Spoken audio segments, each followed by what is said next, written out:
Hello, dear listener. Welcome in. Come and settle now. Let your shoulders drop a little. Let the day fall away from you. There is nothing more you need to carry tonight. The pillow is soft. The blanket is warm. The room around you is quiet. Take a slow breath in and a slower breath out. Another if you like. Feel the small weight of your own hands. Feel the bed holding you up.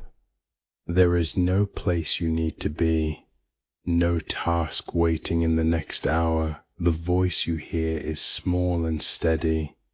It will move at the pace of your own breath. If your eyes grow heavy, let them close. If they have closed already, let them stay. Now, dear listener, let me tell you where we are going tonight. We are going to a city by the sea, a city of warm stone and cool marble, of long mornings and long lamps, a city that, in our time, has been gone for so long that only divers find pieces of it on the floor of the harbour. Tonight, you slip into the sandals of a woman who served at the palace of that city's last queen. You are not the queen. You will only see her sideways as the people who served her saw her. You are one of her handmaidens, unnamed, quiet, trusted, the third of the three. You carry her water, you fold her linen, you wait in the antechamber while she sleeps. We will move with you through one of your days, from the first soft light on the harbour to the last lamp by her bed. Nothing will be asked of you. Nothing will be hurried. The night is calm. In the next room, the queen and her general are still alive. The lighthouse outside the window is still burning. The world has not yet broken. So breathe a little slower. Let the bed take more of your weight, and come with me into Alexandria, into the year of long peace before the storm, into a palace that the sea has long since folded away. The first thing you feel is the cool of the marble through the wall. You have been sleeping on a low couch in the antechamber, and your blanket has slid a little in the night. Even in summer the floors of this palace stay cold. The Mediterranean takes the heat back as soon as the sun goes. That is why, for all her silks, the queen sleeps under wool, on linen, on a frame of dark ebony inlaid with small panels of ivory. You have folded that blanket many times.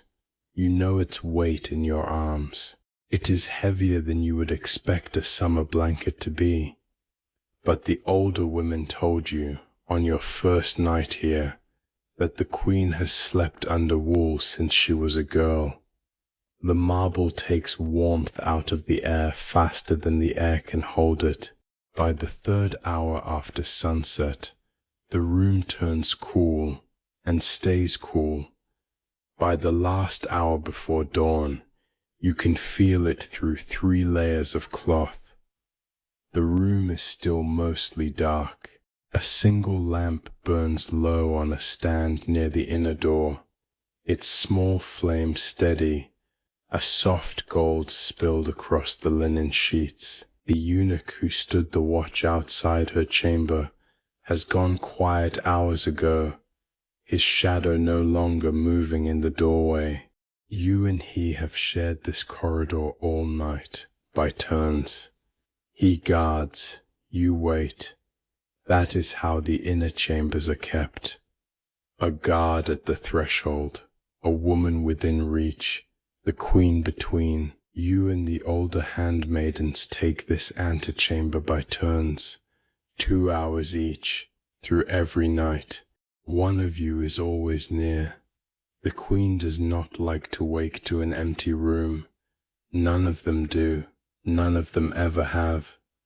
You sit up slowly. The air smells faintly of last night's incense, the slow smoke of resin and cinnamon that lingers in the curtains. Beyond the curtains, somewhere across the narrow strait of water, the city is still asleep. The palace district is its own small world.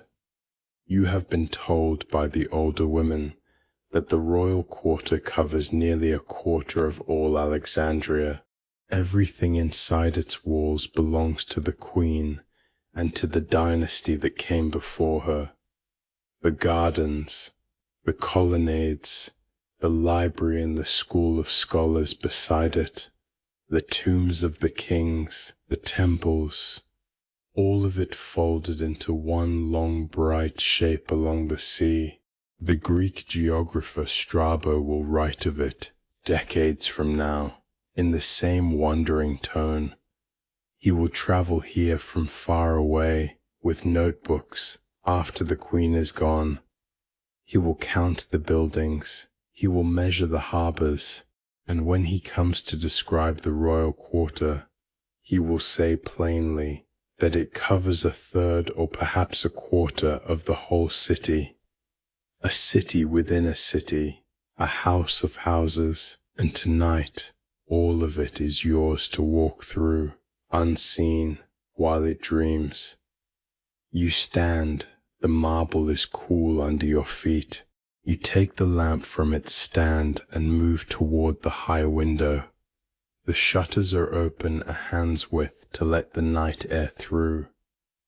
You step closer and you look.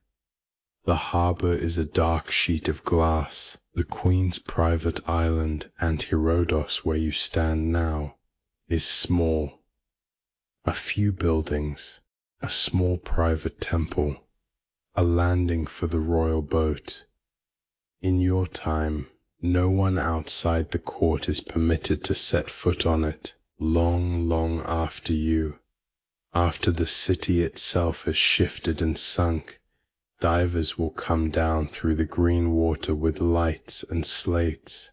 A team led by a man named Frank Goddio will begin to map this very floor in the year 1996.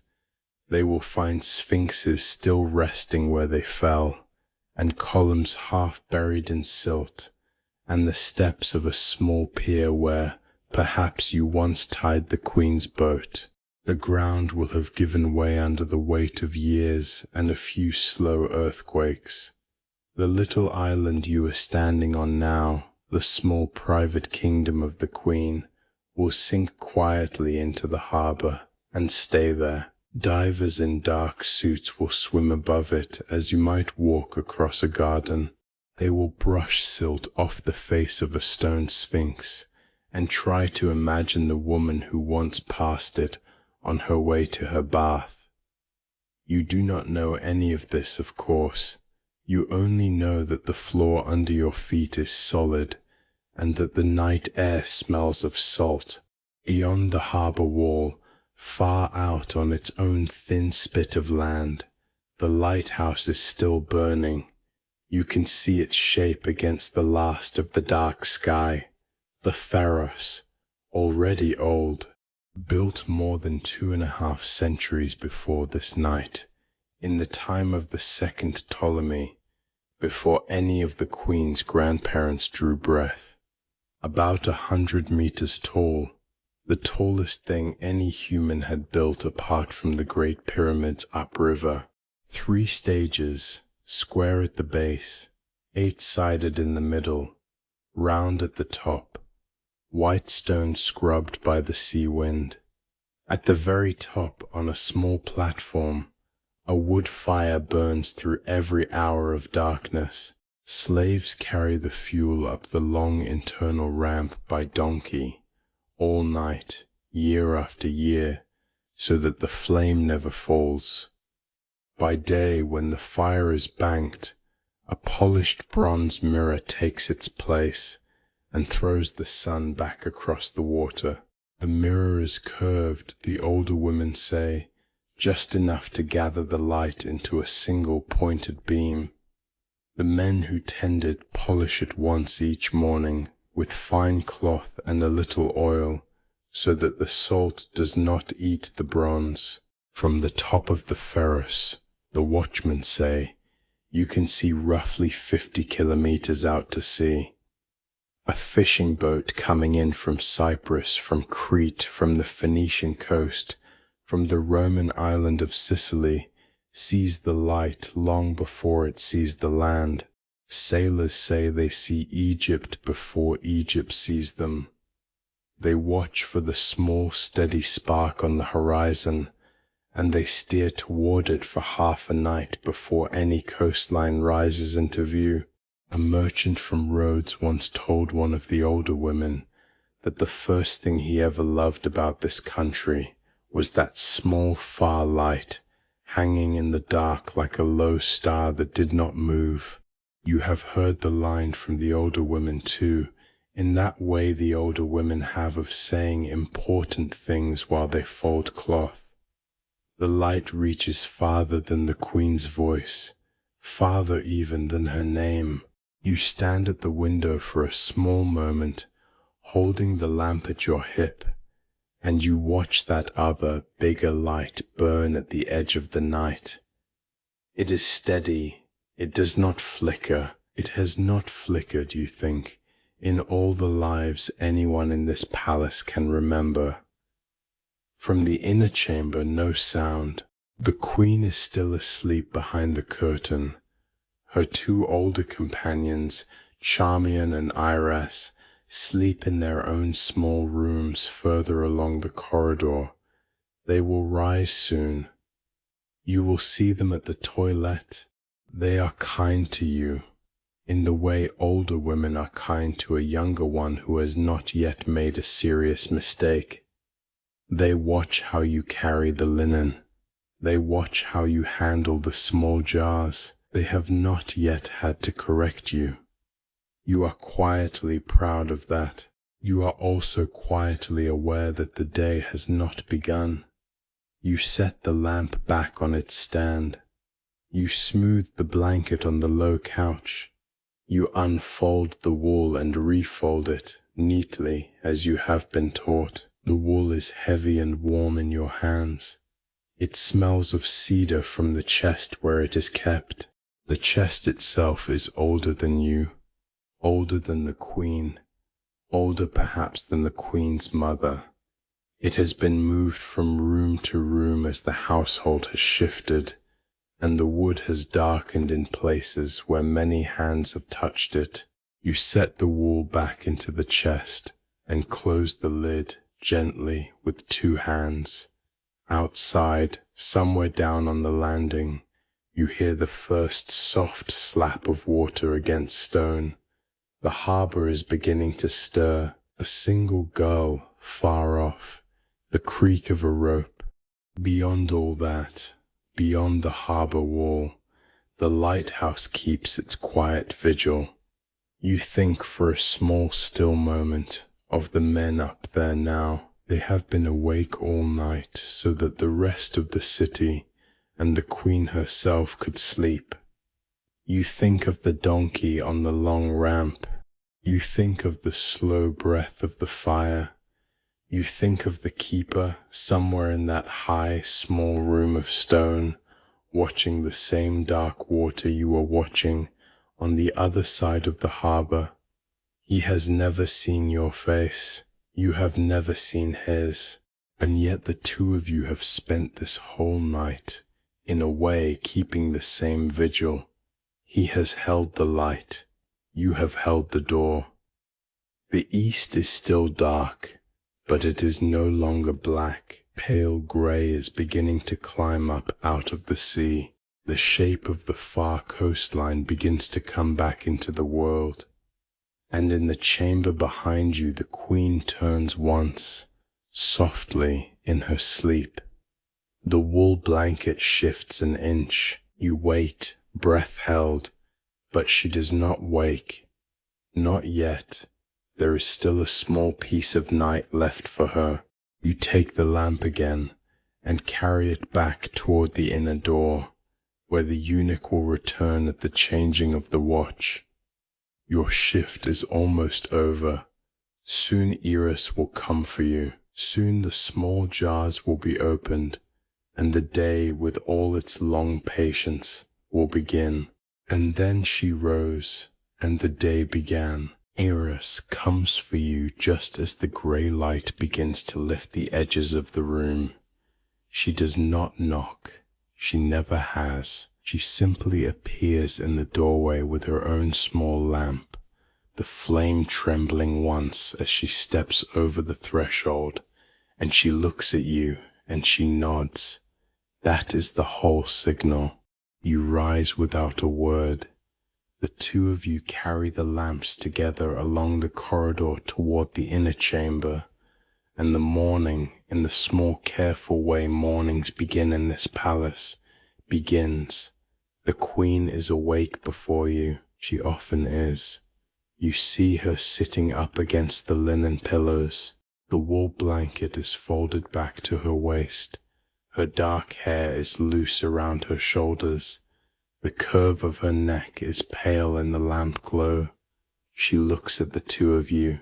She gives the smallest possible smile. Then she turns her face toward the low table where the small jars wait. The making of her face begins now. It will take, in all, a little under an hour. You are not the one who applies the color. That work belongs to Eris. You are the one who lifts the small jars from the chest. You unstopper them. You hand them in the right order. You pass the little carved sticks for the Kohl. You are the one who fetches the water, the warm cloth, the comb.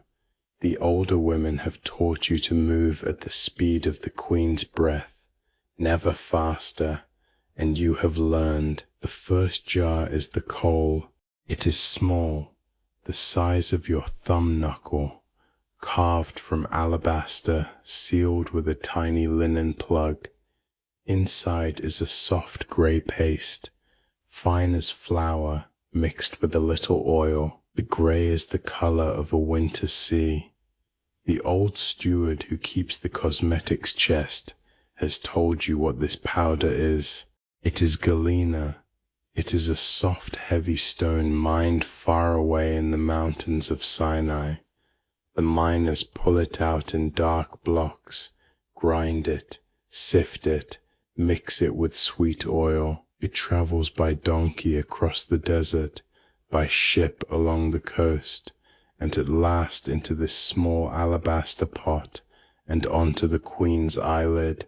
The Kohl is not only for beauty. The old steward told you this on your first week, while you stood holding a basket and listening. Galena, he said, has been worn around the eyes of Egyptians for 3,000 years before any Greek queen ever set foot in this palace. It cuts the white glare of sun on stone and water. It keeps the small black flies away from the eyes in the season when the river falls. And it works, in some quiet way the priests do not fully explain, against the eye sicknesses that come in dry desert summers. The desert is hard on eyes. The Kohl is one of the small old kindnesses the country has worked out for itself across the centuries. Eris dips a fine carved stick into the jar. She tilts the queen's chin a little with 2 fingers. The queen closes her eyes. Eris draws a slow line along the upper lid, then another along the lower. She does not hurry. The line lengthens past the corner of the eye, sweeps a small thin tail toward the temple. It is the same line you have seen drawn on stone in 100 painted faces along the temple walls, going back farther than anyone in this room can count. The queen wears it the way her grandmothers wore it, the way the old painted queens of Thebes wore it, far up the river 1,000 years before. After the Kohl comes the Henna.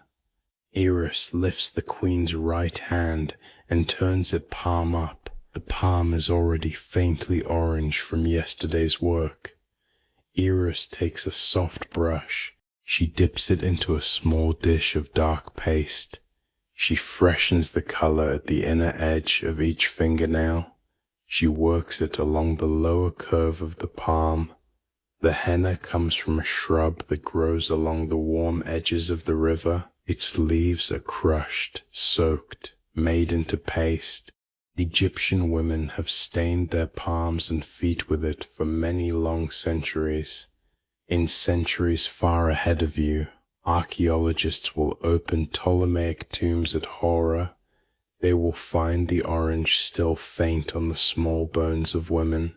Those women lay down to sleep 2,000 years before any modern lamp was lit overhead.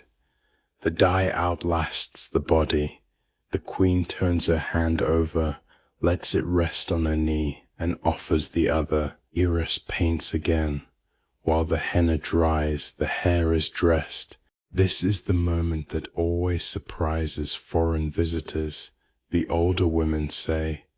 The legend has gone abroad of the queen as a great Egyptian beauty in a heavy black wig. In private, in this room, her own hair is dressed plainly.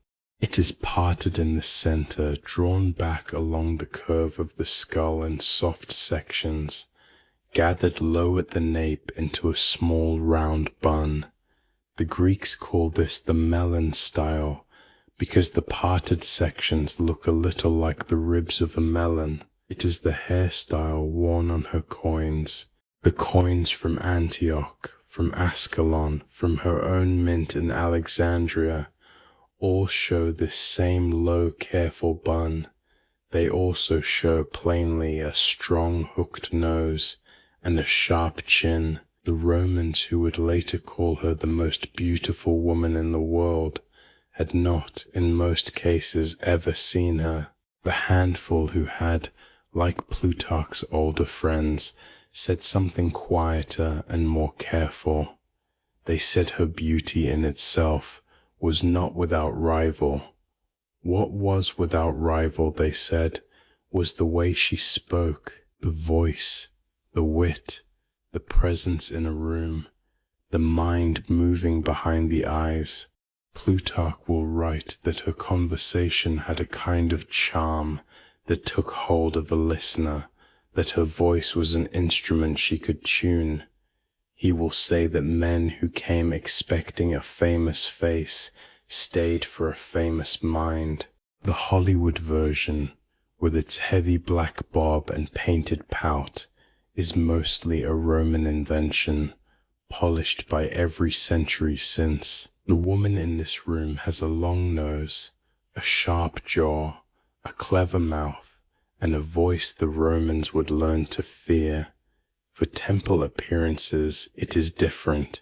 Today is not a temple day, but you have seen the temple toilet. On those mornings, Eris lifts down a heavier wig from a tall stand by the wall. The wig is plaited in the older Egyptian fashion, dark, weighted, fragrant with cedar oil. Over it goes a thin gold band. Set into the front of the band, rising above the queen's forehead, is the small reared cobra of the pharaohs, the uraeus. The cobra is the sign of royal Egypt itself, older than any Greek kingdom. It says to anyone who reads such signs that the woman beneath it is not merely a queen of the Greek-speaking court, but the living daughter of an older country. The Greek diadem is set aside on those days. Egypt is put on instead. Today, though, it is the simple bun, the Kohl line, the henna palms. Eris finishes the Kohl with a small softening rub of the thumb at the outer corner. She steps back. She tilts her head. The queen opens her eyes. They are a clear, deep brown. The lid above each one is now softly luminous, in a color you have noticed many times before, but never quite known how to name. It is a blue that does not look like the blue of the sea, or the blue of the sky, or the blue of any flower in the gardens. It is a colder blue, a deeper blue, almost a blue from inside a stone. The old steward calls it Egyptian blue. He told you on a quiet afternoon when you were dusting the cosmetic shelves that this powder is older even than the painted queens of Thebes. It is, he said, the world's first invented color. The makers of pigments first mixed it 3,000 years before the queen was born. Copper and lime and sand ground fine, fired hot. By the time it reaches her eyelid this morning, it has already been on the palettes of artists for longer than any nation in the room has existed, and there is something stranger still about it. You will not learn this in your lifetime, or in any lifetime for 2,000 years, but the same powder Eros has just patted onto the queen's lid carries a small invisible secret. When light from a candle falls on it, a part of that light, in a color the human eye cannot see, is given quietly back. Centuries from now, conservators in cool museum rooms will lift cameras adapted from astronomy. They are the same cameras used to look at distant stars. They will point them at fragments of Ptolemaic plaster. The blue will glow faintly back at them. It is a soft, cold pulse. No one in this room will ever notice it. The light her eyelids send into this lamplit chamber tonight is partly a light no one in her century can see. The queen lifts her chin. She turns her face slightly toward the window where the morning is now properly arriving. The color on her lid catches the first true light of day. Eros lays down her brush. You step forward with the small folded cloth and the warm water. You have done this every morning for almost a year. The cloth is still warm. The water is still scented with a small drop of myrrh oil. You hand it to Eros. Eros dabs the queen's wrists. She dabs the hollow of her throat. The myrrh comes from far down the Red Sea coast. It travels by donkey for many weeks. It arrives in small dark lumps, hard as stone, in linen sacks. The cooks soften it slowly in oil. The result is the small clear amber liquid in the dish at your hand. The queen lifts each wrist in turn. She does not speak. She rarely speaks during the toilette. The room is for the work. Talk comes after. The light at the high window is now a clean silver. The harbour outside is fully awake. You can hear faintly the call of a man on a boat far below. The coal is set. The henna is dry. The melon hair is pinned. The blue on the eyelids quietly answers the morning, and so dressed in color the air had no name for, she went out into the morning. By the second hour after sunrise, the queen has crossed the small bridge from the island to the main palace, and the long working morning of the court begins. You follow at a distance with the water jar on your shoulder. Charmin walks ahead of you, her sandals quiet on the marble. The corridor opens into the audience hall. It is a long room of pale stone with high windows on the seaward side. At its center stands a long, low table. The table is set with bowls of fruit, small loaves, and watered wine.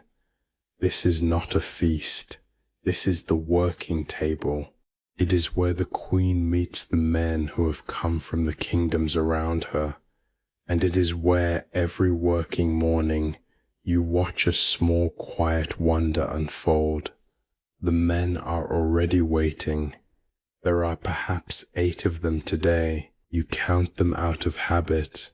A heavy older man from the Nabatean caravan cities.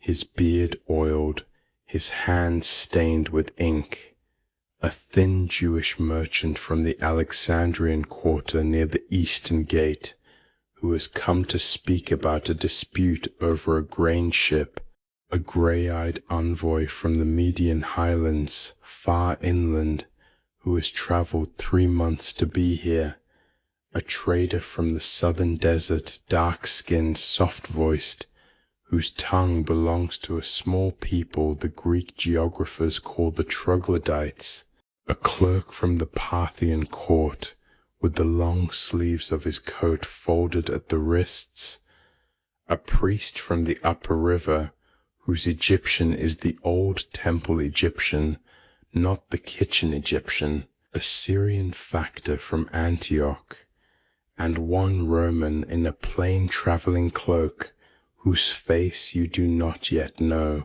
Each of these men has come prepared, you can see it in the way they stand, to speak through an interpreter. Each has brought one. The interpreters are quiet, careful men with small wax tablets, ready to translate the Queen's Greek into whatever tongue the visitor needs, and back again. They stand a step behind their masters. They expect, you can tell, to work all morning. They will not work all morning.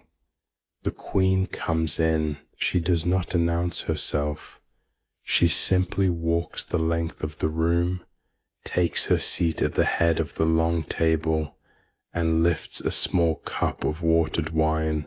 She looks down the line of visitors. She greets the Nabatean first. She greets him in his own Arabic. He blinks, just once, and answers. She turns to the Jewish merchant. She switches, with no pause at all, to Aramaic. He smiles before he can stop himself. She turns to the Median envoy. The room hears, for a small moment, a tongue most of those present have never heard a queen speak. The envoy's face does something soft and surprised that he is too disciplined to fully show. She turns to the southern trader. She speaks to him in the small dry tongue of the troglodyte caravans, the tongue of red rocks and salt wells. She turns to the Parthian, to the temple priest, in old liturgical Egyptian, the language no Ptolemy before her had ever bothered to learn, to the Syrian, in the hard, quick Syrian of Antioch. The Roman last gets a careful, courteous Latin. She has not used an interpreter. She has not paused. The interpreters along the wall stand with their wax tablets blank, and one of them, the median one, allows himself the smallest movement of his eyebrows. The Queen begins the working morning. Plutarch will write of this scene decades after this room is gone. He will list the languages he knew she spoke without help: Egyptian, Ethiopian, the troglodyte tongue, Hebrew or Aramaic, Arabic, Syrian, Median, Parthian, and, of course, the Koine Greek that was her mother tongue, and almost certainly Latin. 7, 8, 9 languages, depending on how one counts. He will name her plainly as the only ruler of her line who had ever taken the trouble to learn the language of the country she ruled. For nearly 300 years, the kings and queens of this dynasty had ruled the Nile Valley, while speaking only Greek.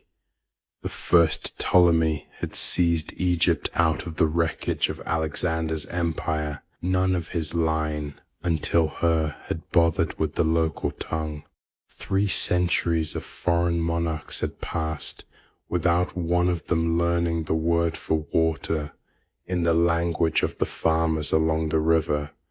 She is the first. She is, as it happens, also the last. While the Queen moves through the languages, your work is small. You refill the water cup at her right hand.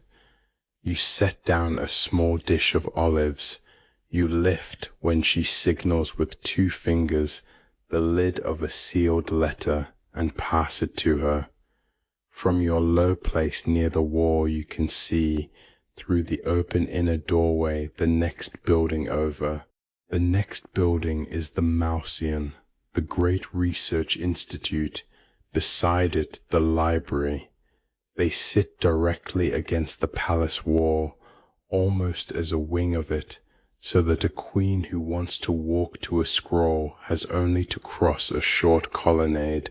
The librarians have been there since long before any of you were born. The estimates of how many scrolls live in those rooms vary even among the scholars who work there. Some say 400,000, some say more than 500,000, some say closer to 700,000. Nobody quite knows, because the catalogues themselves are too large to read in one lifetime. The collection has grown by a strange policy of the Queen's great ancestor, the 3rd Ptolemy. He decreed that any ship docking at the great harbour was to be searched. Any scroll on board was taken to the library. A copy was made. The copy was returned to the ship's owner. The original stayed. Sailors learned to leave their best books at home. In the same library complex, a little under 200 years before this morning, a quiet man named Eratosthenes had performed one of the small miracles of his century. He had heard a curious story from the southern town of Aswan. On the longest day of the year, a stick set vertical in the ground there cast no shadow at noon. The sun reached down into the bottom of a deep well. He had measured on the same day the small angled shadow cast by a stick here in Alexandria. He had paid a man to walk the road between the 2 cities and count his paces, and from that one well, that one stick, that one walked road, he had calculated the circumference of the earth itself.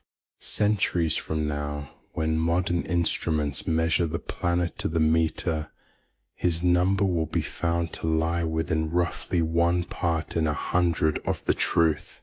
He had sat in the same colonnade you can see now, through this doorway, with the same morning light on the same pale stone, and he had measured the world. The room moves on around you. The Queen has finished with the Nabatean briefly, and is now in a long, careful exchange with the temple priest in Old Egyptian about the grain stores at Hermopolis.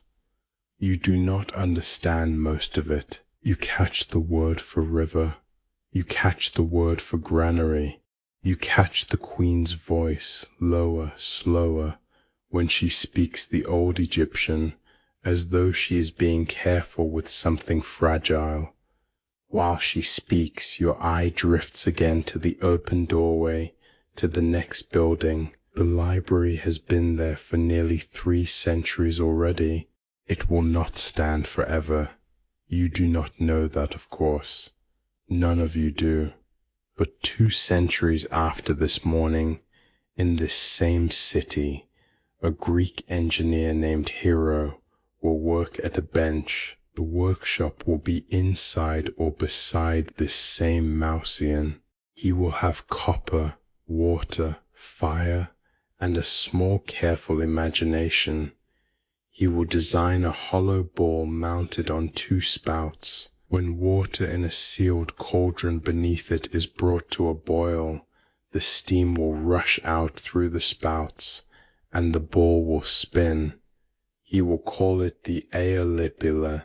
He will design in the same workshop an automatic temple door that opens when a fire is lit on its altar. He will design a coin-operated dispenser of holy water, a self-trimming lamp, a small device that pours wine on demand, a working steam engine, 1800 years before James Watt. Most of his designs will not survive past the closing of his workshop. Knowledge can be lost twice, the older women like to say, once when the books burn, and once much quieter when no one is left who remembers what was in them. The queen finishes with the temple priest. She turns in median again to the grey-eyed envoy. The morning continues. You set down a fresh dish of olives. You refill the small water cup at her right hand. You step back to your place along the wall. The room smells of sea air. It smells of warm bread. It smells of the faint dry rustle of papyrus. The Roman in the plain travelling cloak is the last to be addressed. The queen turns to him. She speaks, courteous and even, in a careful Latin. He answers. His Latin is the Latin of the army, not the Latin of the Senate. The queen does not change her face. She listens. She replies. The interpreters along the wall are still standing with blank tablets. One of them, the median one, has folded his arms. He has, you see, given up writing for the morning. While the Roman speaks, your eye goes again to the open inner doorway.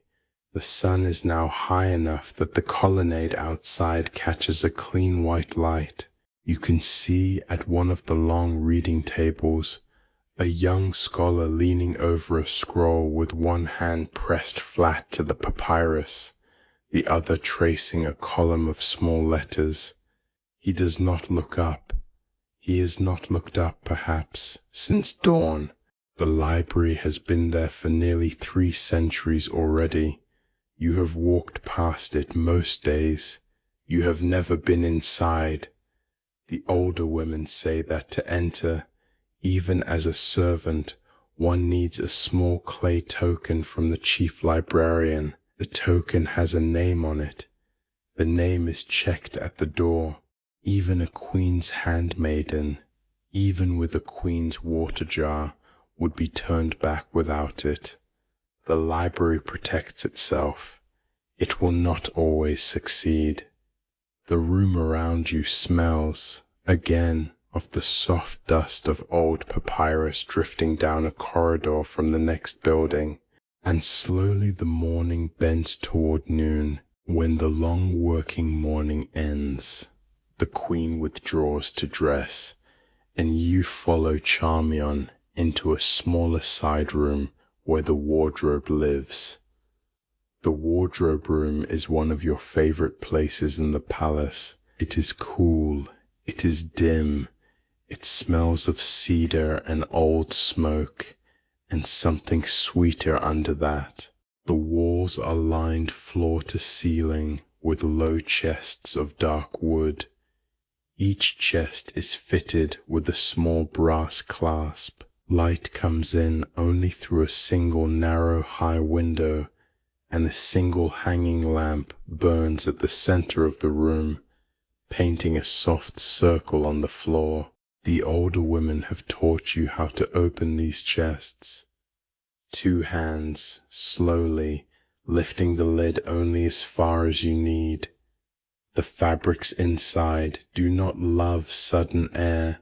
The first chest holds the linen. You kneel, you lift. From the top of the pile you draw out a folded length of cloth. It is so fine that, when you let it unfold across your 2 palms, the lamp behind you shows through it. The light comes through the cloth as if through still water. This is the byssos, the royal linen. The flax it is made from grows in long pale fields up the river, in the slow black silt left by the floods. The fibers are split, soaked, beaten, combed, spun thinner than any spinning you yourself can do. Then the weaving begins. A single length of byssos for the queen, the older women have told you, can take a skilled weaver weeks. Some say a full month for a long robe. The weave is so fine that the fabric, when held up, is almost a haze. The cloth is so light that an entire length will pass through a finger ring. It draws through the gold like a single slow thread.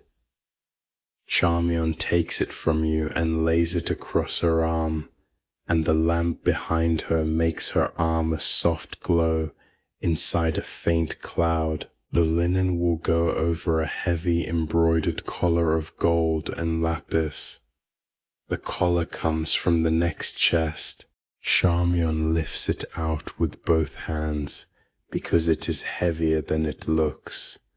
The blue is a deep blue, almost an inner blue, and the gold around it is warm and worked in small twisted threads. The blue is lapis lazuli. It has been brought to Egyptian palaces for more than 2,000 years.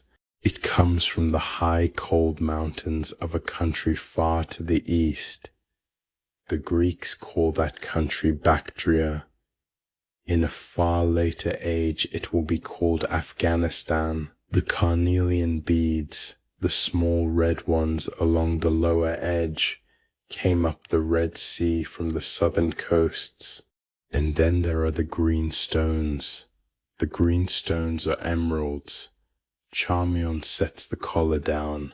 She opens, separately, a small inner box lined with soft cloth, and from it lifts a single green stone the size of your thumbnail, set into a gold mount. She holds it up to the lamp.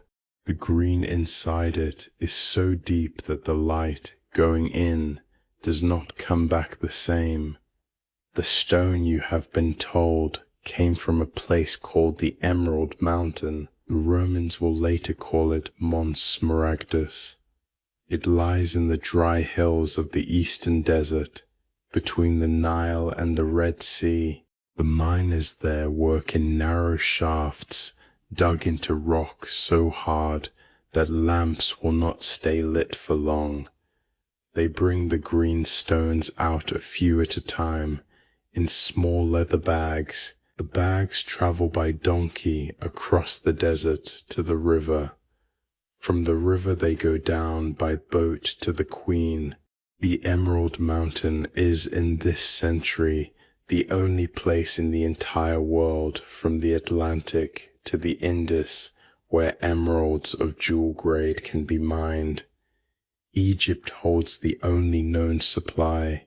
Every emerald that adorns a Roman senator's wife, a Parthian princess, or a Pontic queen has come from one place. It has come in the end through a small bag on a donkey, out of a hill in the Queen's desert. Charmian sets the stone back into its box. She closes the box. She closes the chest. The third chest, the one at the back of the room, is the one the older women open last. It is the chest of perfumes and incense. Charmian lifts the lid, and a different air rises out of it altogether. It is sweet, dark, slow, layered. It smells of resin and honey, of dried fruit, of distant flowers, of wood smoke, of long warm afternoons on a temple terrace. It is the smell of Kyphi. Kyphi is the temple incense, made in batches once a year in a small room beside the priest's kitchen. The recipe is old. The exact proportions live in the heads of 3 or 4 old priests at any one time, and they do not write them down for outsiders. But the older women in this palace know the broad shape of it, 16 ingredients at the least. Some priests use more. Frankincense and myrrh from the southern coast of Arabia, brought up by caravan. Mastic, the small sticky resin of a Greek shrub. Pine resin from the cedar forests inland. cinnamon and cardamom from far to the east, brought down through the Indian Ocean trade, saffron from the dry hills near the sea, juniper, mint, sweet rush, henna flowers, and to bind it all, dark, slow honey from the temple bees, raisins crushed to paste, sweet wine reduced over a low fire. The whole mass is kneaded together, rolled into small dark balls the size of a hazelnut, and dried for weeks in the shade. At night, in the chambers of the palace and the inner rooms of the temples, a small ball of Kyphi is set on a low brazier of glowing charcoal. The ball softens, the smoke rises, the room fills slowly with that complicated darkness. Plutarch, in a separate small essay he writes years from now, will note something about Kyphi that the priests have always known. He will say, in plain calm Greek, that the smoke of Kyphi gently lulls the body into sleep, and brings, into the long hours of the night, dreams that are pleasant. The temple incense, in other words, was also a sleep medicine. The queen's chamber at the last hour is full of it. Beside the Kyphi, in its own smaller stoppered jar, lives the Mendesian. The Mendesian is the queen's diplomatic perfume. It comes from a small workshop in the Nile Delta near the old town of Mendes. There the perfumers work with balanos oil pressed from a desert tree. They blend in myrrh, cinnamon bark, and a small breath of bitter almond.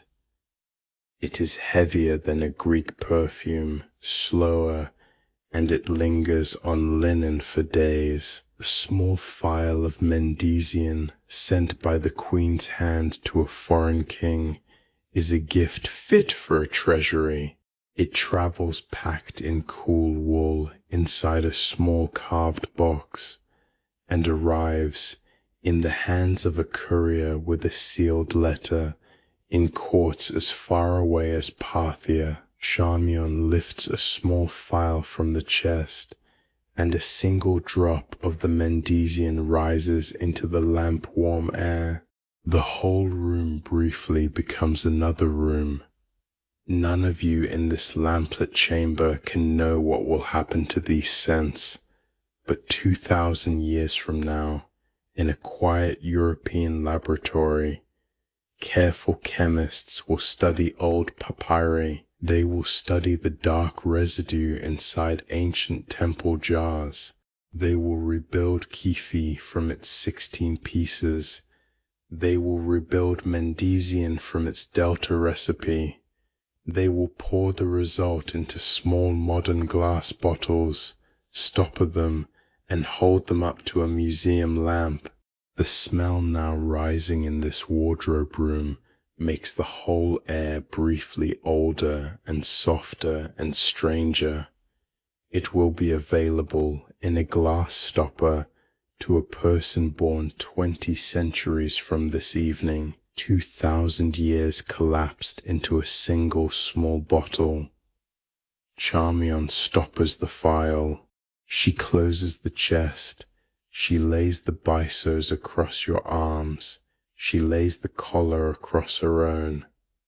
The two of you stand for a small moment in the cedar quiet of the room. You are aware, in a way you do not have words for, that the room itself is a small map of the known world. The flax in your arms grew up the river. The lapis came from the mountains beyond Persia. The carnelian came from the Red Sea. The emeralds came from the desert hills. The frankincense and the myrrh came from a coast you have never seen. The cinnamon and the cardamom came from a sea even farther east. The dye on the queen's palms came from a shrub by the riverbank, a few hours from this room. The melon hairstyle came from Greece. The cobra came from old Egypt, all of it here in this small lamplit chamber on the body of one woman. Charmion lifts a small cedar comb from a hook on the wall. She slides it into a fold of the linen. She nods to you. The two of you turn together. You walk the slow, careful walk of women carrying something delicate. Your eyes on the floor, your steps short, the cloth of the byssos rising and falling slightly with each breath. The corridor outside the wardrobe room is a little brighter now. The midday light comes through the high windows and lands on the marble in long pale shapes. Somewhere deeper in the palace, a low gong sounds once. It is the signal that the noon meal is being laid in the small inner dining room. Cooks have been working since before the queen woke. The smell of warm bread is moving through the corridors now, soft and yeasted, mingling with the slow sweetness of the Kyphi still on your sleeves. The smell of the spices and the smell of the bread weave together into something almost like a hearth. You have been working since the last hour of darkness. You realize, in the way one realizes such things gently, that you are hungry. Charmion glances at you. She has noticed the way she always notices. She gives the smallest possible smile. She does not speak. The two of you walk on. The byssos in your arms is so light that it is almost not there. The collar in hers is so heavy that her arm has begun to shake just a little. You walk in step, and the long midday turned at last toward food. The midday meal passes quietly, and the long, slow afternoon passes after it, and by the time the light at the high windows has begun to thicken into honey, the kitchens at the far end of the palace have been at work for many hours. You can smell it from the corridor outside the wardrobe room. You can smell warm bread and roasted fowl, and something sweeter under that, a slow sugar of dates and dark wine. The evening banquet has begun to assemble itself. You follow Charmion down the long corridor toward the dining hall. The hall, when you step into it, has been changed. In the late morning it had been an empty room of pale stone. Now low couches line 3 of its walls. A long low table runs the length of the room. The table is set in the Greek manner, but the food on it belongs to 2 worlds. There are baskets of bread, more kinds than you can name in one breath. The older women have told you the count on different evenings. 40 kinds of bread come to the queen's table on a night like this. Some are flat, some are round, some are folded around honey, some are studded with sesame, some are dark with date paste. The bread alone could feed a small village. Beside the bread are the water birds. There are pigeons stuffed with crushed fig and almond. There are small geese roasted whole. There are ducks from the marshes south of the city, glazed dark with date syrup. There is a young veal on a long platter, sliced thin and laid in a careful fan. There are bowls of dates, soft and dark, piled like small shining stones. There are figs split open to show their inner red. There are pomegranates with their seeds spilled into a shallow dish. There is a low platter of tiger nuts, the small sweet rhizomes that the kitchens have been candying since the morning. And there is the new food, the food the older women still call new, even though it has been on this table for 2 centuries. There are peaches, there are plums, There are apricots. There are sour cherries in a bowl of cool water. There is a small dish of chicken simply roasted with herbs. All of these came to Egypt with the Greeks. 300 years ago, no one in this country had tasted any of them. The Ptolemies had brought, along with their language and their gods and their coin, a small, careful suitcase of fruits and birds. The plum came from the cool hills of Asia Minor. The peach came from farther east still, from gardens that had themselves carried it from beyond Persia.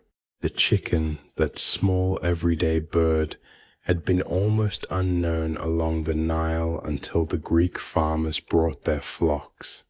Now they roost in the courtyards of Alexandrian houses, and their eggs lie warm in baskets every morning. The food on this table is, in its quiet way, a map of every road that leads into the city.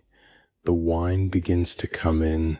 The wine on a night like this is the wine of the lake. The Mareotic vineyards lie a short ride south of the city, around the long, shallow lake of Mareotis. The grapes there ripen in a soft white sweetness. The wine is light, clear, gently honeyed, and it travels well.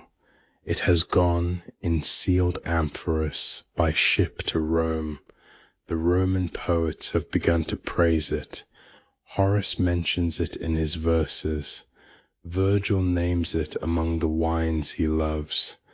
In the cellars beneath this palace, in the cool dark rooms where the older stewards tend the racks, the Mareotic shares its shelves with other wines from other coasts. There are amphoras of Chian from the Greek islands. There are Cypriot wines, heavy and dark. There are Levantine wines from the long coast east of here. The royal cellar is a small room of the world. The pourers carry the Mareotic into the hall now, in tall, slim jars with cool dew on their flanks, and they begin to fill the small cups along the table.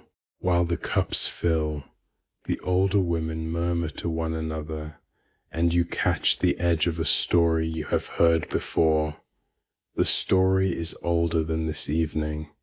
It is older than the queen herself. It belongs to a great-grandfather of hers, the second Ptolemy, the one called Philadelphus. A century and a little more ago, that king had thrown a procession through the streets of Alexandria so vast that historians still try to count its parts. There were elephants pulling chariots. There were ostriches pulling small carts. There were giraffes from the southern deserts. And, walking through the center of the procession, there had been one wineskin so large that the older women still drop their voices when they describe it. It was carried, they say, on a long wagon. It was made of stitched leopard hides, sewn together by craftsmen for many months. It held in its single belly around 30,000 gallons of wine. It moved through the streets all afternoon. As it moved, a small spout at its lower end was opened, and a slow, steady stream of wine poured into the gutters of the city. The citizens cupped their hands and drank. The dogs lapped at the puddles. The afternoon ended with a city briefly drunk, and a procession that no one in any other century has matched. The older women tell you this story in low voices, because the queen is now coming into the hall. She comes in alone. She is not yet wearing her diadem. Her hair is dressed in the simple low bun. She is wearing a long pale linen, and a single pair of gold bracelets, and the small green stone of an emerald at her throat. She crosses to the head of the long table. She takes her place on the central couch. She lifts a small cup of the muriatic. The room settles into its slow, careful eating. Antony is not here this evening. He is dining in his own quarters in the next wing. The story you are about to hear, the story the older women have been whispering about now for the better part of a year, is from another evening when he was here. It begins, the older women say, with a wager. The queen had bet Antony in front of his officers that she could host a single meal that would cost more than any meal Rome had ever set on a table. Antony had laughed. He had named a number that he thought no one could match. The queen had smiled. She had laid down her own number, which was higher. They had agreed in front of witnesses on the terms. The next night had been the testing of it. The food had been ordinary by her standards: pigeons, bread, fruit. Antony had looked at the table. He had begun to laugh gently and to say that she had lost. Then she had lifted one hand to her ear. She had unfastened, the older women say, a single pearl. The pearl was one of two she always wore. The two had been famous in their own quiet way for several generations. They were the largest pearls anyone in the Eastern Mediterranean had ever seen on a single pair of ears. The Roman writer Pliny will, in a century not yet arrived, write that this single pearl was worth 10 million sesterces. 10 million sestus, the older stewards have explained to you, was more than the annual tribute of a small Roman province. It was, in pure liquid wealth, a number most people in any country could not picture. It was the kind of number that was meant only to be worn. She had set the pearl, the older women say, into a small cup of strong vinegar. She had let it sit. She had lifted the cup. She had drunk. She had reached for the second pearl, the one still on her other ear. At that point, Antony's friend Plancus had stood up and stopped her. He had named her the winner. The second pearl was spared. Now the older women are quick to add, when they tell this story, that the kitchens have been thinking about it for a long time. The kitchens have done their own quiet test. A pearl is mostly a hard white stone of the same family as the chalk of the cliffs. It does dissolve in vinegar in time, but the kitchens have learned on cold days with cool vinegar that the time is hours and not seconds. The story, they suspect, has been polished by the telling. Perhaps the pearl was crushed first. Perhaps the vinegar was warmed.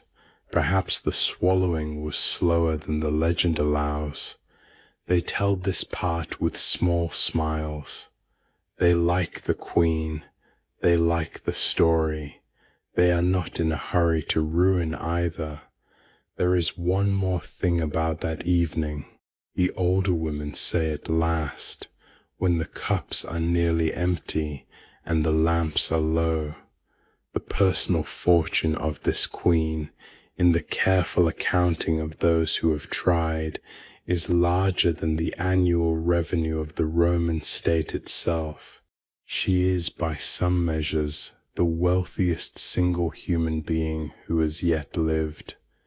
Every coin in every Roman treasury, gathered across an empire spanning many seas, comes to a smaller pile than the gold that quietly rests in the vaults beneath this palace. A single pearl, in that sense, was a small thing, a small bright stone, easy enough for her to lose, and still on that night she drank it. The lamps along the wall are low now. The queen has finished her cup. She rises from the couch. She gives the smallest possible nod to Charmion. Charmian rises with her. You rise with Charmian. The three of you cross the long room together, and the slow eating of the long table goes on without you behind your backs. The corridor outside the dining hall is cool. The marble underfoot has held the day's heat and is letting it go now, slowly, into the sea air. Far away, beyond the harbour wall, you can hear the small tap of a halyard against a mast.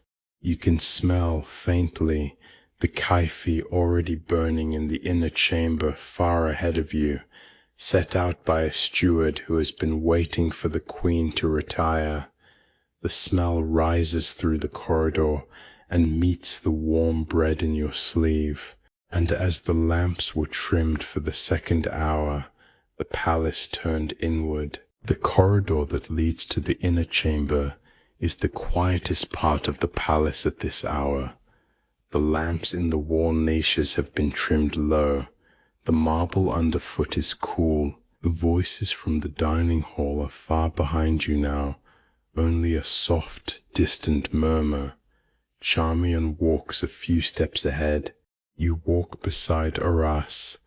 The three of you do not speak. None of you needs to.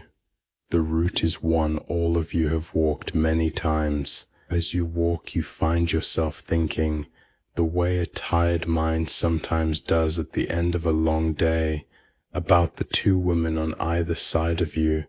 They are the older ones. They are the ones who have served the Queen the longest.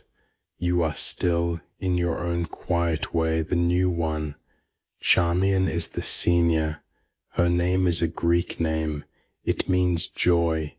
The older stewards have told you that she came into the Queen's household when the Queen was still a girl. She has been at her side in one quiet form or another ever since.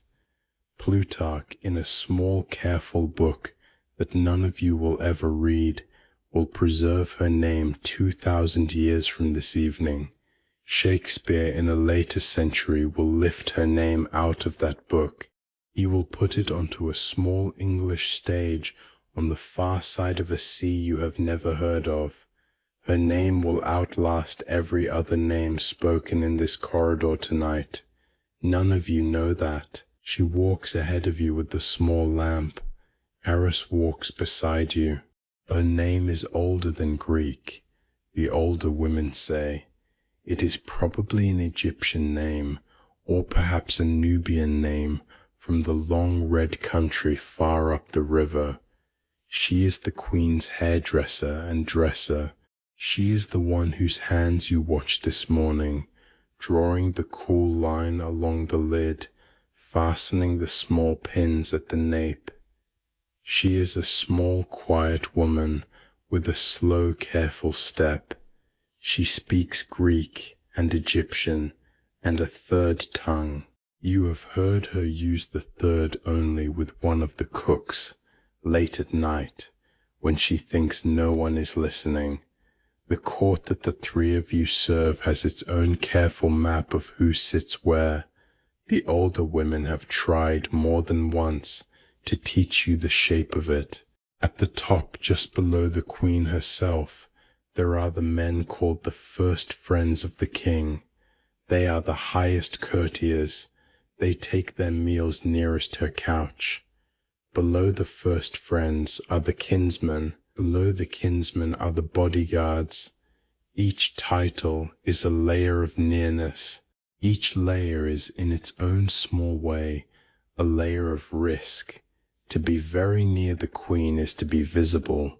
To be visible in this court is to be remembered, both by the Queen and by anyone who might one day stand against her. The handmaidens have their own quiet layer beneath all of these titles. The handmaidens come from many places. Charmian is a Greek freedwoman. Iris is, by her name, of Egyptian or Nubian background. There is a young woman from the Jewish quarter near the Eastern Gate who comes in on bread days. There is an old Assyrian who works in the linen rooms. There is a woman from a Parthian merchant family. Her father did some service for the queen many years ago. The daughter has lived in this palace ever since. The queen, who can speak to a Nabatean and a Median envoy in the same morning, has built her household in much the same way she built her own tongue. It is a small mosaic. Every road that leads into Alexandria leaves a small piece of itself in this house. The corridor turns. There is a small alcove in the wall here, with a single low oil lamp. You find yourself slowing to look at it the way you have slowed many times before. The names of the women in this dynasty are all the same name. The queen's mother was called Cleopatra. Her older sister was called Cleopatra. The queen herself is called Cleopatra.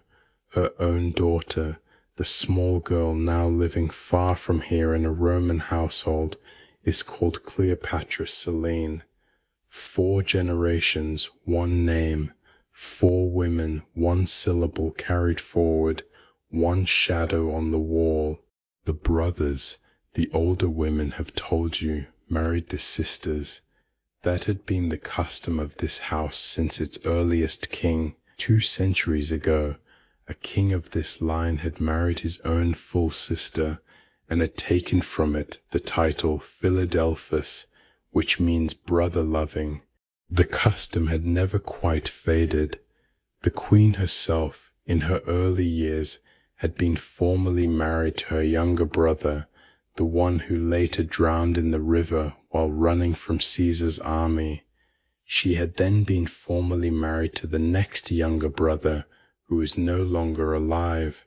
The family tree, when you try to draw it in your head, folds in on itself like a piece of cloth folded too many times. To trace it is to feel a small, careful tightness in the room. There is one more name in that family tree. The older women rarely say it aloud. The handmaidens know not to bring it up, but you have heard it whispered late at night in the kitchens.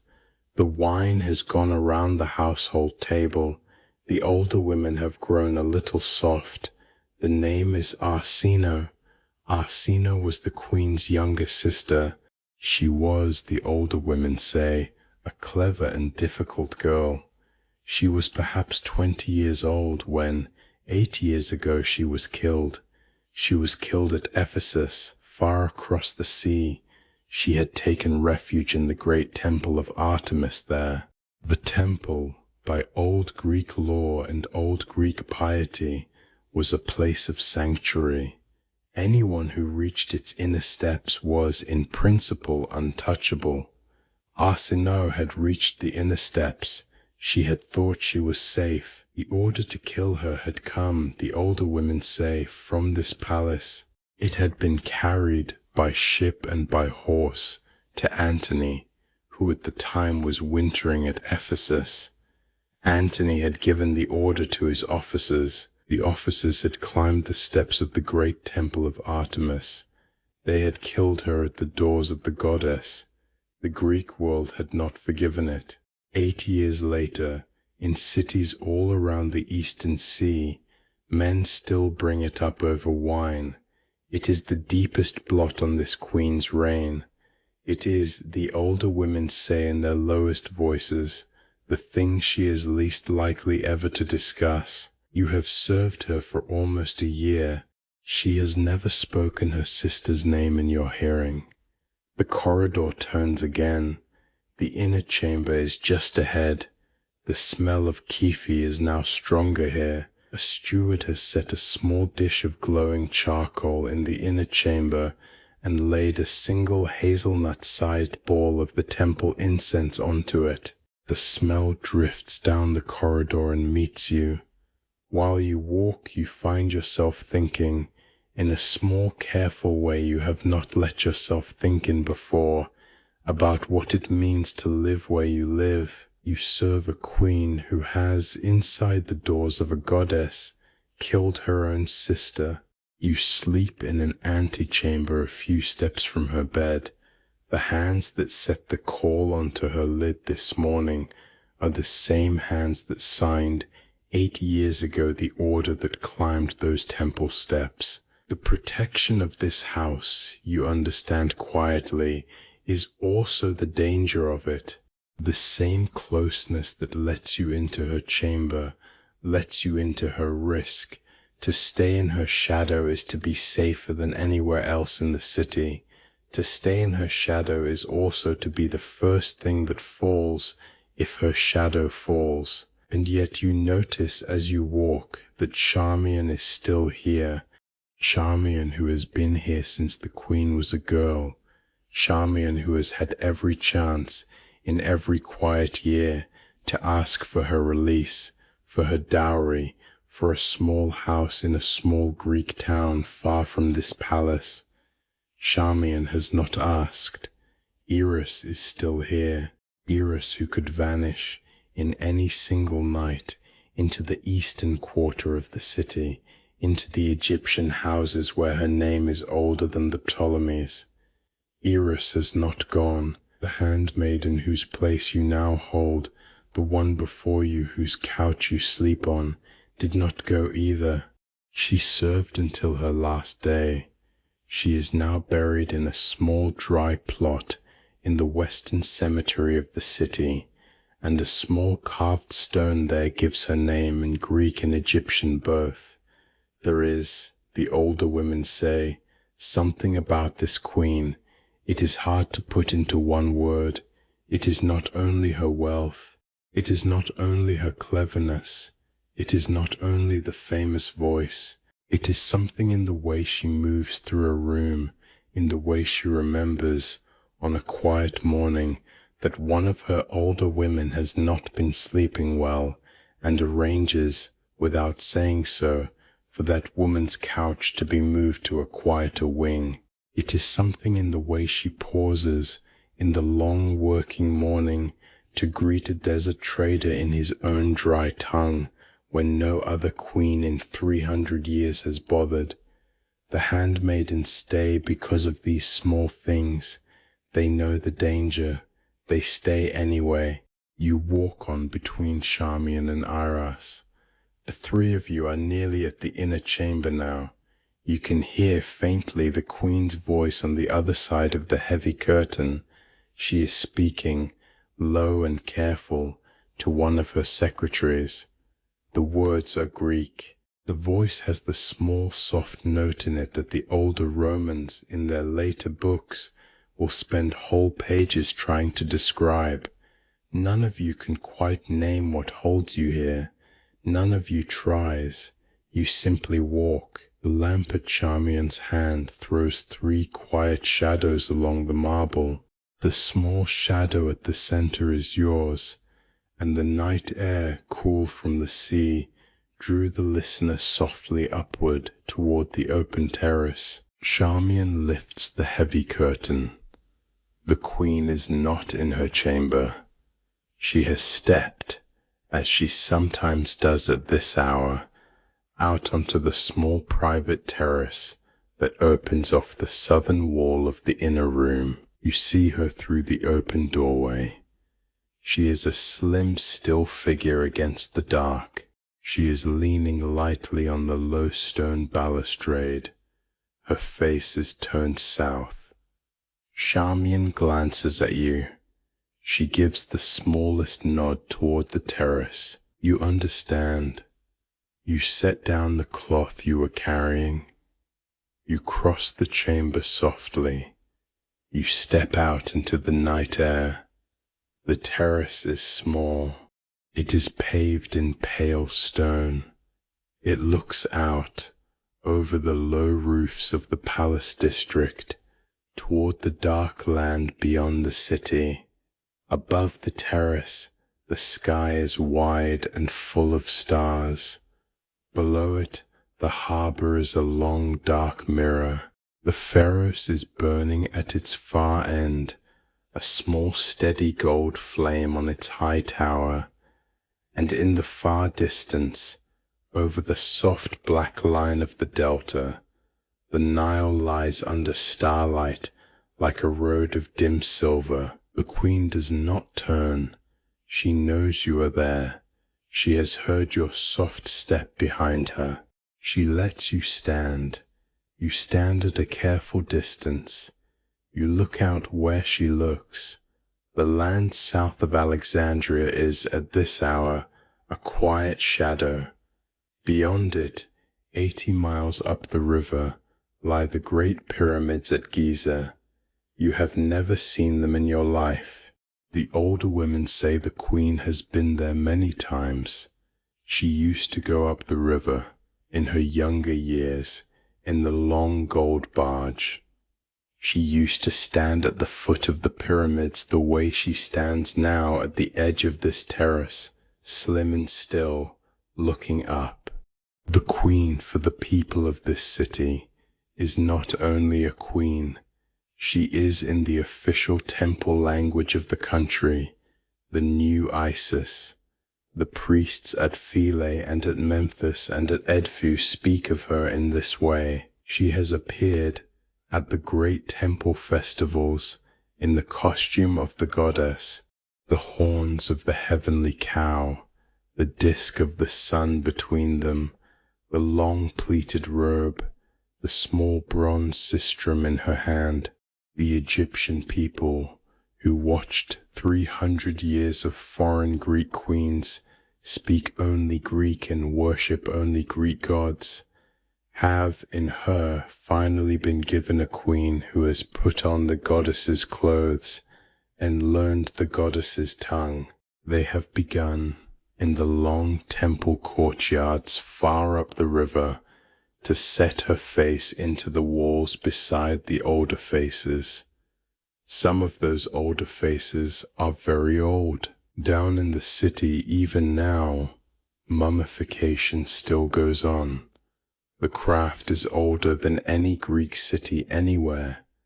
The body is washed. The internal organs are removed. The body is laid for 70 days in dry natron salt, which is gathered from the long pale lake beds west of the river. The body, after 70 days, is light and quiet and ready for its long sleep. The men who do this work pass the craft from father to son in priestly families older than any Ptolemy.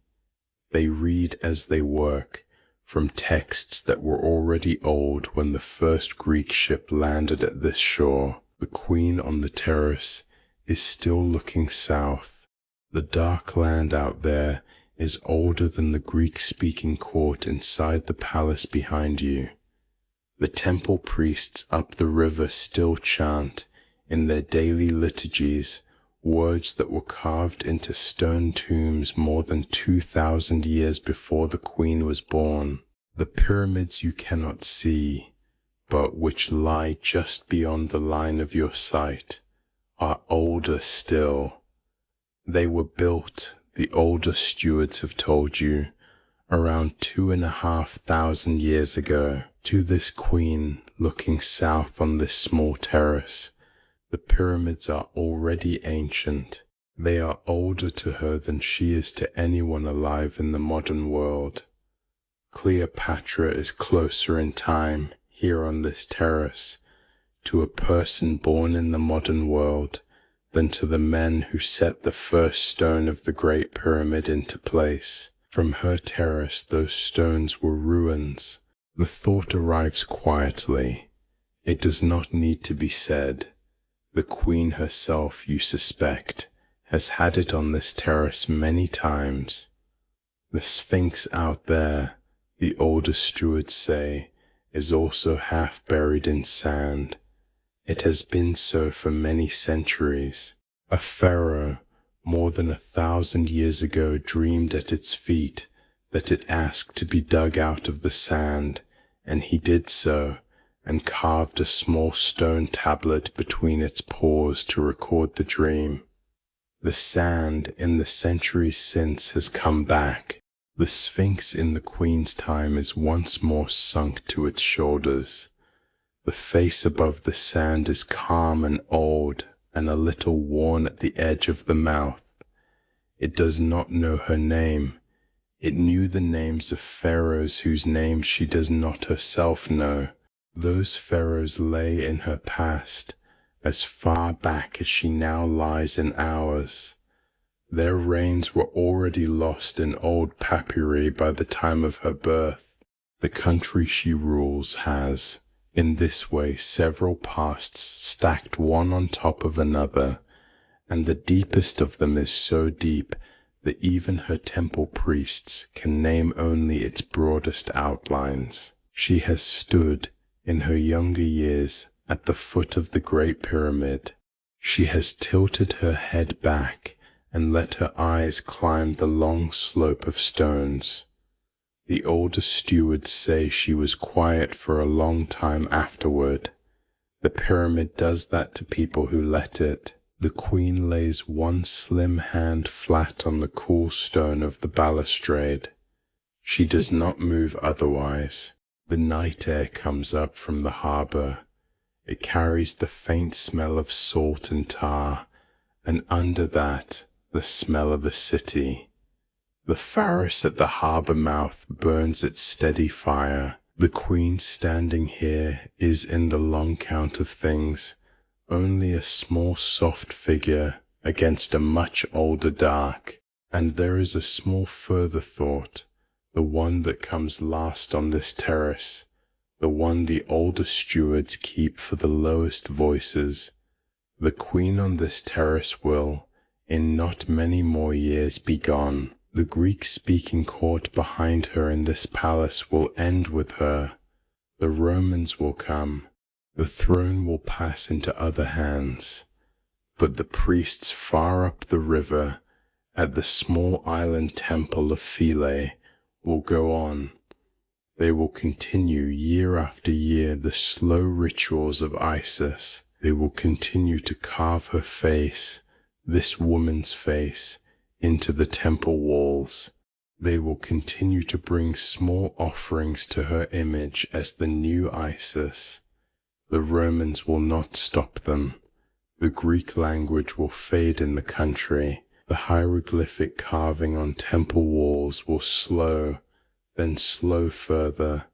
The world around the temple of Philae will change beyond recognition, and still the priests at Philae will carve. 400 years after the queen's last breath, the very last hieroglyphic inscription that any human will ever carve in this living tradition will be cut into the soft stone of the Philae temple. The year in a counting system not yet invented in this century will be the 394th year after a man named Jesus was born in a small town a few weeks' journey from here. By that year, Rome will be old. Rome's first emperor will be a name in old books. The throne of the Caesars will have passed through more emperors than this terrace has stars overhead. And the priests in the small island temple far up the river will still be carving in the old script for the goddess in whose costume the queen on this terrace stood. The queen's face on the temple wall at Philae will be venerated by people who have never heard the name of Rome's first emperor. None of this is yet known on this terrace. The queen does not know it. You do not know it. Charmian and Iris, behind you in the inner chamber, do not know it. Only the night air knows, and the night air does not say. The queen straightens. She lifts her hand from the cool stone of the balustrade. She turns at last from the dark land in the south. She looks at you. Her eyes are hard to read in this light, but the small soft note that the Romans will spend so many pages trying to describe is in them now. She gives you the smallest possible nod. You understand. You step aside from the doorway. She passes you and goes back into the inner chamber. The Kyphi is now thick in the air there. Charmian is waiting beside the heavy curtain. Iris is folding back the linen on the high ebony bed. The lamp by the bed is low and steady. You stand in the open doorway between the terrace and the chamber for a small further moment. Behind you the dark land, ahead of you the warm low room. The air on your back smells of salt. The air on your face smells of sweet smoke and slow honey. Far below, somewhere along the harbour wall, the small slow tap of water against stone goes on as it has gone on for many nights, and the lamps in the inner chamber burned on, low and steady, drawing her back inside. The queen has gone past you into the inner chamber. The terrace is empty behind you now. The Kyphi is thick in the warm air ahead. Eras is folding back the linen on the high ebony bed. Charmian is setting a small cup of water by the queen's pillow. The lamp by the bed is low and steady. The night on this small island in the harbour is calm. It is one of those late evenings that does not seem to ask anything more of you. You let the curtain fall behind your shoulder. You step softly back into the warm light of the room. You will sleep soon on the low couch in the antechamber. The queen will sleep behind the heavy curtain. Charmian will sleep on her own small couch a few steps from the queen's bed. Eras will sleep in the small alcove by the wardrobe. The night will pass. The harbour will keep its slow tap of water against stone. The Pharos will keep its small steady fire. You do not know yet on this calm night what is coming. You do not know that the room you are about to settle into will, in a small handful of years, no longer exist. You do not know that the queen who is now lifting her hands to let Eras unpin her hair has only a small allowance of time left. You do not know that Charmian, who is bending now to set the water cup by the bed, will one day stand at this same queen's side and say a sentence that will outlive every wall of this palace. You do not know any of this. None of you do. Only the night air knows, and the night air does not say. But long after, when you are an older woman in a small house far from this island, in another country, you will remember this evening. You will remember it the way the very tired remember a long ago summer, and you will remember not because you want to, but because the memory keeps coming back, the evening that came after it. 3 years from this calm night, the year will turn into a hard one. Antony will go to a sea battle off a Greek coast called Actium, and the battle will not go well. Cleopatra's small fleet will pull out of the line. Antony will follow her. The two of them will come back to this palace, and they will live here for almost a year, knowing what was coming. The next summer, in a month called the Roman month of August, the Roman general Octavian will arrive at the gates of Alexandria with his army. The garrison of the city will, by quiet agreement, lay down its weapons.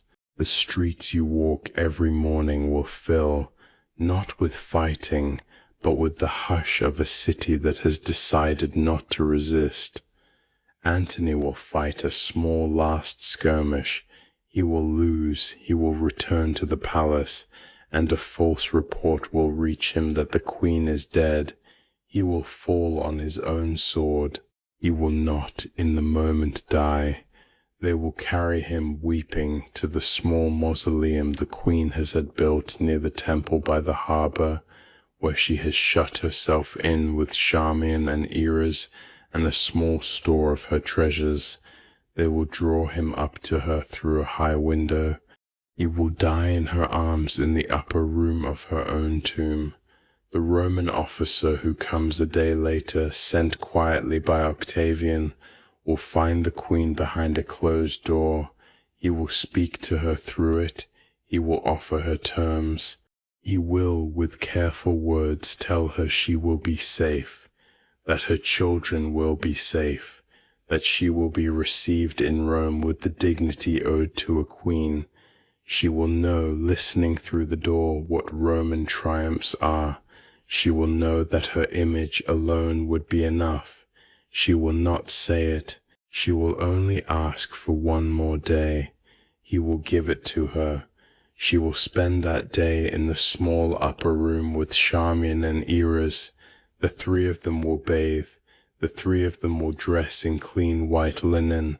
The three of them will set the queen's diadem on her own head with their own hands. There will be a small basket of figs sent up by a countrywoman.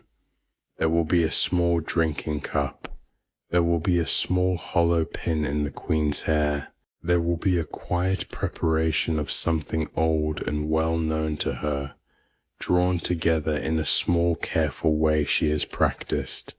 The older stewards once said, on more than one quiet afternoon in her own gardens. None of those who knew the truth will ever say which of these tools she chose. Plutarch, the kind small Greek who will write the only careful account of this day, will admit at the end of his page that the truth no one knows. The Roman officer, when he is finally let through the door, will find the room very still. He will find the queen on her low couch in her white linen and her diadem. He will find Eras at her feet, already gone. He will find Charmian standing beside the couch, leaning slightly forward, setting the diadem one last time straight on the queen's brow. The diadem is a slim band. It is a single white ribbon with a small gold ornament at the center. It has slipped in the last small hour, a little to one side. Charmian's older hands are setting it gently back. The Roman officer will speak. He will say a hard, short Latin sentence. The Greek that the women of this room speak among themselves will catch its meaning at once. He will ask, his voice raised, whether this is well done, whether this is what becomes of a queen. Charmian will lift her head. She will look at him, the older Greek-named woman who has been at this queen's side since the queen was a girl. She will speak in the language of her own mother. She will say in a clear, quiet voice the small, careful sentence that will outlive every lamp in this palace, every stone of this island, every name in every Roman triumph that year. She will say, extremely well, and as became the descendant of so many kings, and she will fall. The room after that will be very still. Long after, in the modern world, in countries the queen never heard the names of, men in long white coats will gather around old papyri and small jars and try to work out, in slow careful argument, what really happened in that upper room. They will conclude in their soft, unhurried way that the famous story of the cobra and the basket of figs is almost certainly not what happened. They will explain that the Egyptian cobra is a long animal between 5 and 8 feet, far too long to coil unseen in a small fruit basket. They will explain that its bite is slow and painful, not the calm, small ending the Greek writers describe. They will explain that for 3 women to die from a single snake, in the brief minutes the story allows, is very nearly statistically impossible.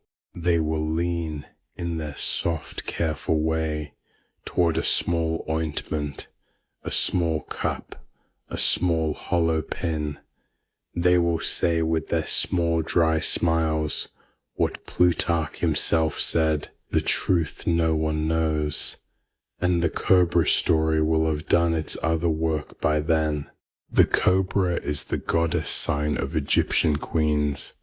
The small uraeus that pharaohs wore on their brows is a cobra. Isis herself is sometimes shown with a cobra at her ear. The story of the queen called by the goddess's own creature, drawn home into the goddess's own arms, was, in the end, the one that the people of her country wanted. They told it, they kept telling it, they tell it still. There is one more thing the older you, in your small house far from here, will remember. It is not the part the Roman writers will dwell on. The Roman writers will, in their books, follow Octavian back to Rome. They will follow the long Roman triumph of the next year, in which a small painted image of the queen on her couch will be carried through the streets while the crowds shout. They will follow the small careful Latin sentence Octavian will say at the end of that year, that the Republic has been saved. None of those Roman writers will, for the most part, follow what happened to the queen's children. The two boys, Alexander and the small Ptolemy, will vanish into the household of Octavia, Antony's first Roman wife, and the histories will lose their thread. Caesarion, the eldest, will be caught and quietly killed. Only the daughter, Cleopatra Selene, will live. She will be 10 years old at her mother's death. She will be carried in soft Roman care to Rome. She will be raised in the household of Octavian himself, beside her own younger half-sisters. She will grow into a quiet, careful young woman. In her early 20s, Octavian, by then called Augustus, will marry her to a young African prince named Juba, a man raised in his own household. He will give them, as a wedding kingdom, the long stretch of coast far west of Egypt, the kingdom of Mauritania, in the lands the modern world calls Algeria and Morocco. She will rule there with Juba for nearly 30 years. She will build a city by the sea and call it after Augustus. She will mint coins with her own face on them, in the slim profile her mother's coins had used. She will worship Isis. She will speak Greek and Latin and, the older histories suspect, Egyptian. She will name her own daughter Cleopatra. The line will continue in that Western kingdom for at least 2 more generations after that. The Republic of Rome that crushed her mother will fall in a small bare handful of years after this calm night into an empire. That empire will in its turn last several centuries and end. But the bloodline of the queen on the high ebony bed in the inner chamber behind you, the slim woman who is now letting eras unpin her hair, will live in a small quiet way longer than the republic that destroyed her. None of you know this on this calm night. The older you in your small house will know it. You will hear of it slowly by traveller's word, year by year. You will hear that Selene rules well. You will hear that she has built a small library of her own, that she has welcomed Greek scholars into a court far from the sea you knew. You will hear one day that she has named a daughter for her mother. You will sit on the day you hear that, at your own small table, in your own small house. You will set down the cup you were drinking from. You will close your eyes for a long, quiet moment. You will think, this is well. You will think, somebody remembered. You will think, the small girl in the Western Kingdom does not know me. She does not know that I once carried her mother's water through a marble corridor at night. She does not know my name, and still in her the line goes on. You will open your eyes. You will go on with your small day. The light through the window of your small house will be soft, the way light through windows is in late afternoons, the way it was on the small private terrace of a queen many years ago.